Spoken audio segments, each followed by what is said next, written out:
41 वर्ष रे पदार्पण करिछि लायंस क्लब। सर्वभारत रे सुनाम अर्जन करिथिबा लायंस क्लब विभिन्न स्वेच्छाकृत काम करी सुनाम अर्जन करिछि। गंजाम जिला सोरडा रे मध्य 41 वर्ष हेबो लोकंक पाखरे पहुंची सेवा करि आसुछि।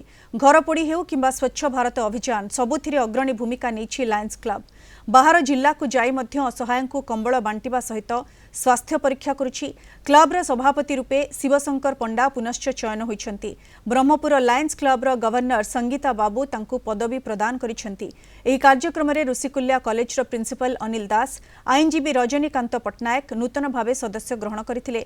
फकीरमोहन विश्वविद्यालय रो अवसरप्राप्त कुलपति डाक्टर शिव अधिकारी कहिछन्ति आगो को मध्य सब प्रकार सोशल कार्यक्रम रे आगरे रहबो लायंस क्लब। ई अवसर रे 10म परीक्षा रे ब्लॉक रे प्रथम स्थान अधिकार करिथिबा स्नेहलता साहू को पुरस्कृत करा जायथिला। सोरडा क्लब सब सदस्य को मु धन्यवाद अर्पण करछि।